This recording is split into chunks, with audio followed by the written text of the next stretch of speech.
Hi everyone, welcome and welcome back to my channel. So today we are going to be talking about my EPIK timeline when I applied to the EPIK program, and I'm also going to talk about the cost of everything. So if you are interested, then keep on watching. Usually when you hear about the EPIK program, you hear about what great of a program it is, it's so great, you can save money, all of these amazing things, but it's really important to talk about how much it really costs to get here. So it's not very cheap. To get to this program and to get here to Korea is not cheap at all.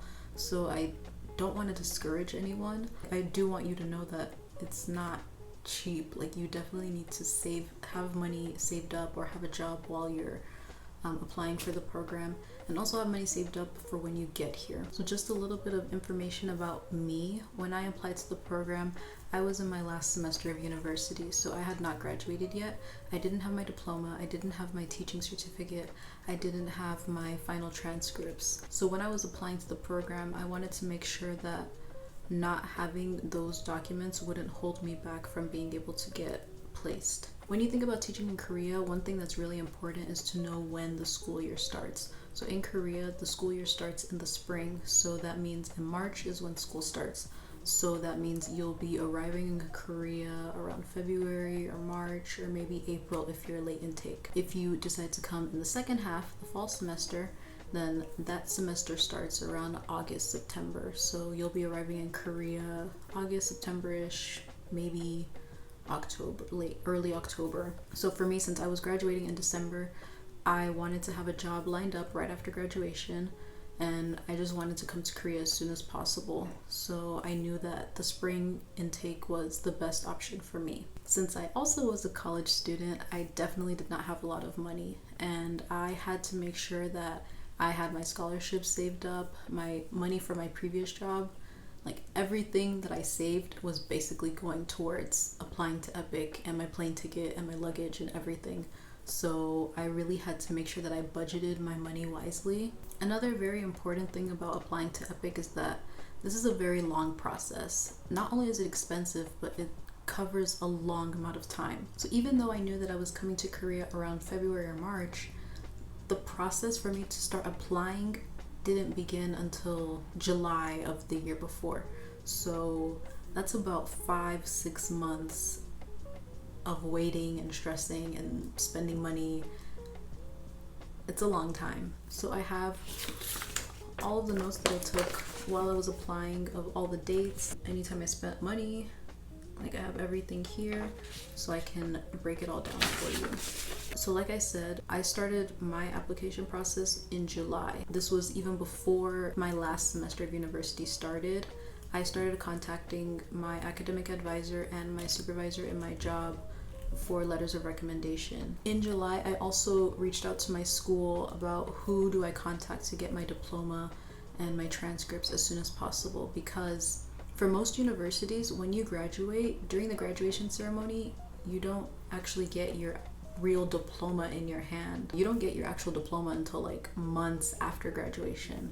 But with EPIK, obviously I need that diploma as soon as possible. So for me, I really wanted to make sure that my school knew I had a job lined up and I needed my diploma as soon as possible. It took a few times and a lot of bugging to get the contact of the people that I needed to make sure that I got my diploma as soon as possible, but you definitely want to start bugging your school because you are not the only person that has a job lined up after graduation. Knowing who is in charge of that so you can get that as soon as possible is very crucial if you are a current student. So EPIK requires that you submit your apostille diploma, but if you do not have your diploma, then you have to submit a letter of intent to graduate. And this letter is basically a letter from your school saying so-and-so is attending our school, they will be graduating from our school, this is their major, this is their degree that they will be awarded, this is when they are graduating, and this is legit. My school did not allow me to get that letter until after I applied to graduate, and that wasn't until about September. So you definitely want to start asking as soon as possible. During this time in July, I also applied to recruiters. I decided to go the recruiter route of applying to EPIK. So you can apply either directly or with the recruiter. I chose a recruiter because I wanted to have a second pair of eyes looking at my lesson plan and my essays. And so I went with Corvia. I had an interview with them, and that same day they let you know if they will work with you or not. So they told me they would work with me. On July 25th is when EPIK uploaded the spring 2019 application onto their website. EPIK has changed things recently with this intake. So usually what they do is they have a fillable PDF that you download and you fill it out and you email that to them with your letters of recommendation and your essays and your lesson plan. But this time they have changed it to online fillable website that you fill out. So it used to be that they would usually upload this PDF, you could download it, you can fill out the application a week before the day that the application period opens. But because they changed it now to this link, you have to wait until they upload the link. I don't think the application will be different from how it's been in the past, but you won't know until they upload that link. When I applied, they did have the PDF of the application on their website, so I downloaded it, I filled it out, and I was working on my lesson plan and my essays. So in July, I got both of my letters of recommendation. I started asking about my letter of intent to graduate and getting my diploma as soon as possible, and I had already confirmed that I would be working with Corbia to apply to EPIK, and I'd already started working on my application. So now we are moving into August. So August 1st is when the application period opens for the spring intake. If you are applying directly, then you can send your application in as soon as possible. So you can send it in August 1st, Korean Standard Time at midnight. If you are going with a recruiter, then you need to send your application to your recruiter. But your recruiter cannot start submitting applications until a month later. So this is really the downside of being with a recruiter, is that you're kind of behind. On August 10th, I finished my application, I finished my lesson plan, and I finished my essays, and I sent everything to Corbia so they could review it and basically tell me if it was good to go or not. The next day, I made an appointment with Fieldprint to get my criminal background check. So there is an option where you can go to the police station, you can get your fingerprints done, and then mail your fingerprints off to the Department of State. But here in Texas, that process is estimated to take about 4 to 6 weeks, and I really didn't want to waste any time, even though that is a much cheaper process. So I decided to go with a digital live scan and expedite the process. So with a digital live scan, you just make an appointment online, you go to the location, and they take digital copies of your fingerprints, and in your email you will get your criminal background check results. For me, I got it literally 30 seconds after I was done. I hadn't even left the building yet, and I already had my results in my email. But it does come with a price, so that was $50. So it cost $50 to get the fingerprints, and then I still had to apostille that. So in order to apostille it, I did expedite it. So I went through a company called Monument Visa. They notarize and apostille your diploma. They can notarize and apostille your criminal background check. They can also be able to get you your passports quickly. On Monument Visa's website, you can go on their website and fill out the form and just upload your PDF of your criminal background check, or even a PDF of your diploma, and they will pretty much mail it back to you in a week, apostilled and notarized. And so I got my fingerprints done on the 18th of August, and I sent my information to Monument Vista that same day. That was $50 as well, with $52.50 for using PayPal. And I received my apostilled criminal background check in the mail on August 27th. So it took about a week. It was $50, but I think it was worth it. With Monument Visa, you can also pay using PayPal, so that is very secure. And if you ever have any questions, you can always email Monument Visa. You can message them on Facebook, and they are very responsive. They're so helpful and so nice. Every time I had a question, they always answered right away, and they were so kind. And they also send you the tracking number once they send your documents back to you. So after I sent my application to Corbia for them to review it, they got back to me about a week later and told me the little things that I needed to change. I changed it and I sent it back to them, and they told me that it was good to go. So all recruiters weren't allowed to start sending applications to EPIK until September 3rd. But people that applied directly already in August were starting to get interview emails on September 2nd.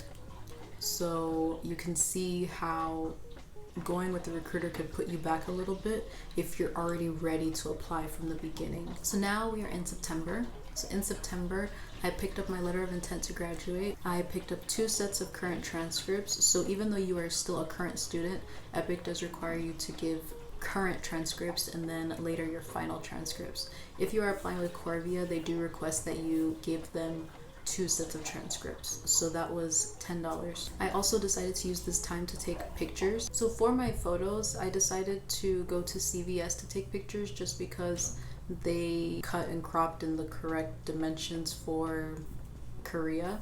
And so I got 2 photos for $10, and that is so ridiculous to me. I already knew that I would need more pictures for my visa application. I would need pictures for my alien registration card. If I ever needed pictures for any documents while I was in Korea, like it would just be nice to have like an extra set of photos just in case. So I found this website online where you can print multiple pictures for a much cheaper price. And so I printed either 8 or 16 photos for like $7. So I think that was a much better deal. And all I did was just scan the pictures that I took at CVS and uploaded it to the site, and they just cropped it out, and all I had to do was cut them out. I will leave the links to all the websites that I used in the description box below if you are interested in checking them out. So now we are in October, and October is when the interviews for recruiter applicants started. So I believe it was October 1st is when the interviews for people that applied through recruiters started. I got an email from Corvia on October 3rd that my interview was scheduled for October 11th. So I had a week to prepare. My interview was scheduled at 2 p.m. Korean Standard Time, which was 11 p.m. Mountain Standard Time for me. And that was on October the 11th. I found out the next day that I passed my interview. The next Monday is when I sent my documents out. I sent my documents to Corvia through FedEx, and it was $52.24. It got to Korea in 2 days. So in my document package, I sent my 2 letters of recommendation with ink. I sent my application with my signature and my photo, my essays, and my lesson plan. I sent my 2 sets of transcripts, my letter of intent to graduate, and additional handouts with my lesson plan. I sent that on the 15th, and it got to Corvia on the 17th. And Corvia emailed me and let me know that they got my package and everything was good. And the same day that they got it, they were able to take it to the EPIK office. In the same email that Corvia let me know that they got my documents and they were delivering them to EPIK, they also informed me about the tax residency form, which is able for you to be tax exempt from paying taxes to Korea and to your home country if you are eligible. And they also sent information about receiving your notice of appointment and your contracts when you are ready to apply for your visa. This was October 17th. I didn't get an email again from Corvia until November 7th. So it is a lot of waiting. Yeah, it's just a lot of waiting. It's a lot of waiting. Now we're in November, and November 7th, I got an email from Corvia that EPIK pretty much approved my documents and they sent them to an Office of Education. So this doesn't mean that it's the Office of Education I wanted. It could be any Office of Education. So for example, if I put Seoul as my preference and the Seoul Office of Education was already full and they already filled all the positions, then they would just send my package to the next available Office of Education. So it is not a guarantee that you get the preference that you put on your application. Also, sending in your application first, being the first person to submit your application to EPIK also doesn't guarantee you the placement that you want. It's really just up to the offices of education and who they choose. On November 7th, Corvia told me that EPIK basically sent my documents to some MOE or POE, and on November 12th is when applicants started receiving their placement emails. And this wasn't just direct applicants or only recruiter applicants. This was completely random. It was anyone and everyone, and it wasn't just for one city. Like, it wasn't just Seoul people getting notifications, it was anyone. That was November 12th, and the thing about that is that EPIK had told all of the applicants that we wouldn't start receiving emails about placements until December or January. So it was pretty early that we started getting placement emails. Now we are in December. So December 3rd is when I mailed my tax exemption form to the IRS, and it got to them on December 6th. So just the form alone was $85, and I did pay extra for tracking just to make sure that it actually got there. So in total, I paid $89 with $4 for tracking. So it got to the IRS on December 6th, but they didn't start working on them until January because of the government shutdown, which is unfortunate because the process only really takes 30 to 45 days, but the whole government shutdown really made the process a lot longer. If you are in a situation where you don't think that you're going to get your tax exemption form in time, you can call the IRS and contact them and tell them to change the address that they will send it to. So if you know someone in Korea, or if you have a friend in Korea or a recruiter in Korea, or if you happen to know the school that you're going to be at already, then you can have them send it to that address and they will mail it there. It'll take about a month to get there, but it will get to Korea. So for me, I didn't want for them to send it to my parents. My parents would have to pay like $50 just to ship me pieces of paper. So I told the IRS to send it to Corvia instead, and Corvia sent it to my school address. November 12th is when people started getting placement emails, and by December 12th I still hadn't heard anything, and I didn't want to bug my recruiter, but it was just like, what's happening? And at this point I had already graduated. I was just waiting for my diploma to come in so I could send it to Korea already. I was more worried that it was because I didn't have all my documents and I don't know, they didn't want me as a teacher. I emailed Corvia like just asking about that, and it turns out that Corvia ended up sending me my placement email. So I'm not sure if it's because someone at Corvia forgot to email me, or they were gonna send it to me anyway, or I don't know.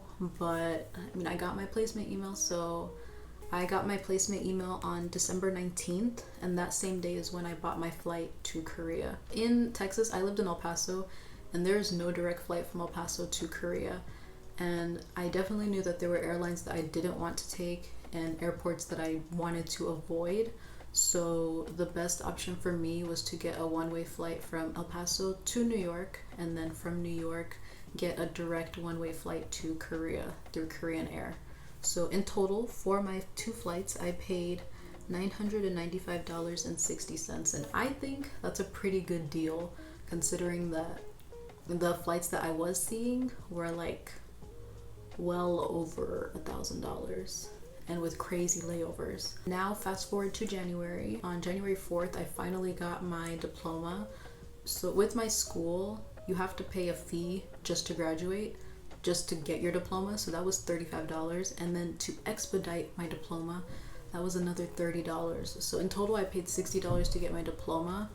I know that some other people, their schools have much higher fees, so I'm really grateful that it was fast and it was less than $100. I got my diploma, and that same day I took a picture of it and I uploaded it onto Monument Visa's website and filled out the form so I could have my diploma apostilled and notarized and sent to me. I sent that to Monument Visa on January 4th. That was another $52.50, and I got it in the mail on January 11th. So about a week it got to me. That same January 4th, I picked up 2 current transcripts for my school, 2 for Corvia to send to EPIK, and I also got 2 backup just for myself, just in case for some reason I needed transcripts when I got to Korea, or if I decided to get another job and I needed transcripts and for some reason EPIK wouldn't give me my transcripts back, then I could have extra transcripts.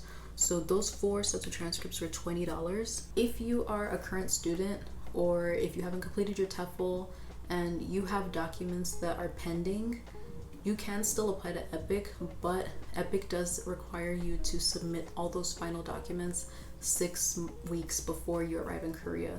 So for the spring 2019 intake, that deadline was January 15th. So by January 15th, EPIK needed to have my diploma, they needed to have my teaching license, they needed to have my transcripts, they needed to have everything that I was missing, or my position was pretty much like given away to someone else.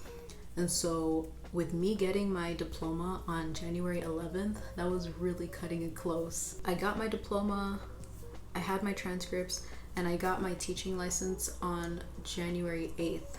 So as soon as I got my apostille diploma in the mail, on the next day, January 12th, I mailed everything to Corvia. So that was January 12th. I went with DHL and I paid $59.14, and it got to Corvia on January 14th, so just barely on time to make the deadline.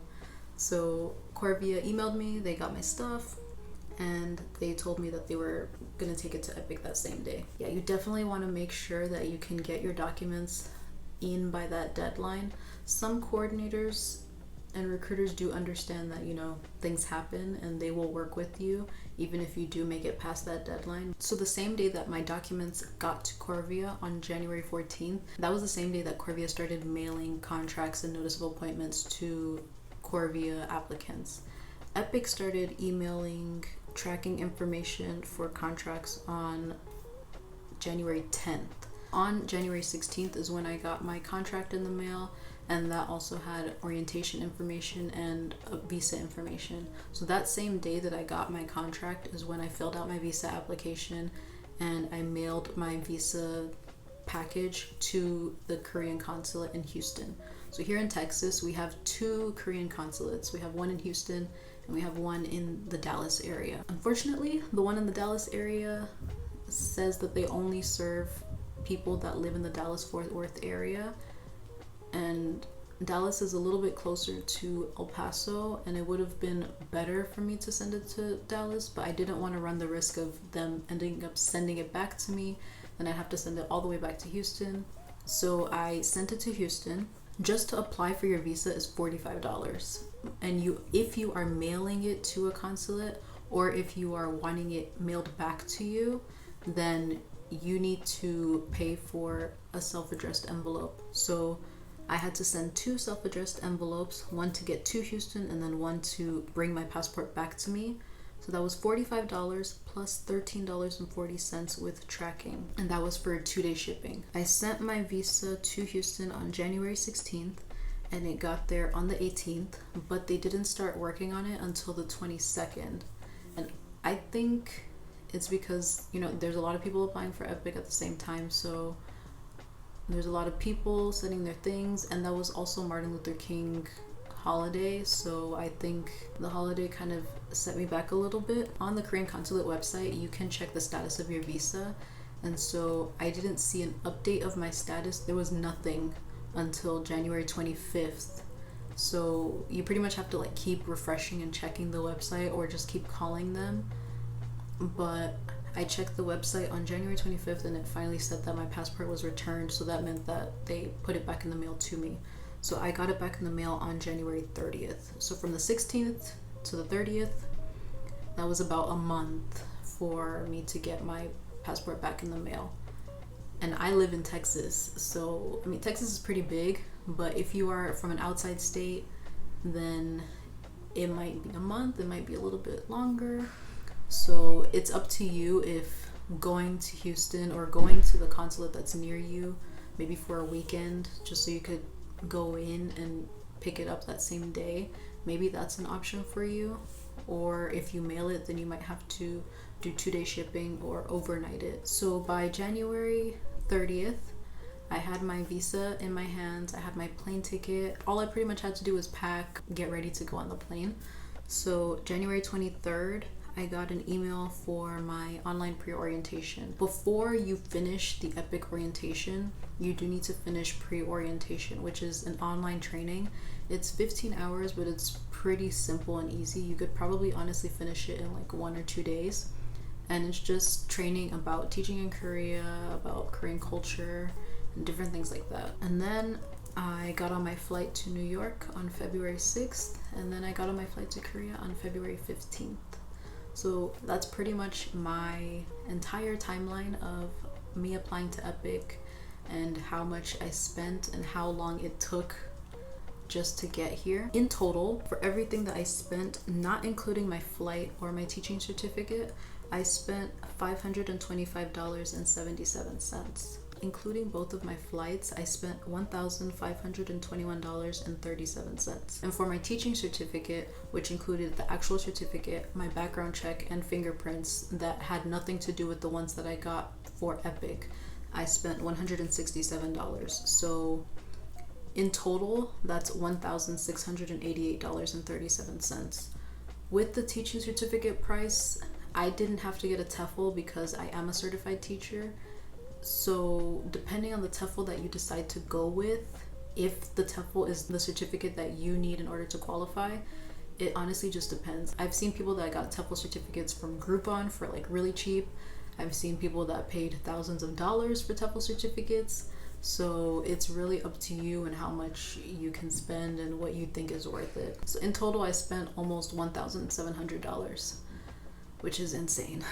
There are some other little extra expenses that I did want to mention. So when you arrive for your medical check, you do have to pay for your medical check, which is 50,000 Korean won, which is about 45 US dollars. So you do need to bring that in cash to the orientation. You also need to pay for your alien registration card, which is 30,000 won. You can also pay an extra 4,000 won to have your alien registration card mailed to you instead of you having to go to immigration to pick it up. For me, that was definitely the best option because the closest immigration office to Sejong is Daejeon. And even though Daejeon isn't that far, that's a pretty long drive for me to have to take with my co-teacher or with the Office of Education coordinator for Sejong. So definitely having it mailed to you would be a good option. And it's only 4,000 won, so it's pretty cheap. And so that's about 30 US dollars. And with your alien registration card, it does take about a month to get to you. So because you don't have your alien registration card for a whole month, I definitely recommend getting a 30-day data unlimited SIM card. So with this SIM card, you can use the internet freely, no matter where you are. You have a Korean number. You can't make calls, but you can receive calls and you can receive texts and send texts. So with this, you can order things online on Gmarket and Coupang, and you can use delivery food apps like Yogyo. It's honestly so helpful. So for me, because I had this data SIM card, I was able to order things online before I even had my bank things or a Korean phone number. I was able to start buying things online for my apartment or whatever I needed. I also definitely recommend for you to get a T-Money card once you get to the airport, which is super convenient because this is basically what you use to go on the subway, on the bus. You can use it to pay for taxis, and it's just really easy and convenient to have it on here instead of constantly using cash. And you can get these at any convenience store. I feel like there are probably cheaper cards, but this one is super cute. This one was 4,000 won, I believe, but there are definitely cheaper cards. The last thing that I wanted to mention is that you do have to remember to bring enough money to survive for your first month. So EPIK does recommend for you to bring about 1,000 US dollars for your first month. I don't think you need $1,000. If you are a very spendy person and you know that you're going to be shopping a lot, then definitely bring 1,000, maybe even bring more. But if you are someone that budgets wisely and you're very careful of how you spend, then you can definitely get by with less than 1,000. I did come a week earlier than orientation, so I did spend a little bit extra, but I think I probably could have gotten away with maybe 800 for my first month. I think I remember correctly, I spent more or less around $900, but you also do get the reimbursement of your settlement and your flight allowance. So it also does depend on your contract. Depending on your whatever your contract says, you may get that reimbursement your first month, you may get it your second month, you may get it after 6 months. But for me, I got paid that after a week and a half of being in my apartment because I already had my bank account set up with Corvia, so my school was able to pay my reimbursements to me in my account really fast. So before I even had my first paycheck, I already had my flight allowance and my settlement allowance. Other people that I know, I think they got it around their first paycheck. And it also does depend on your school. Some of them will want to have it sent to your bank account just so they have like a record that, you know, they have proof that they sent it to you. Some schools will also just give it to you in cash instead. But my school, they wanted my bank account and I already had my bank account, so I was able to give it to them. So yeah, that's pretty much everything about when I applied to EPIK and how much it all cost and how long everything took. I really hope that this was helpful to you all. If you have any questions, then leave them down below in the comments. Thank you so much for watching, and I will see you in my next video. Bye!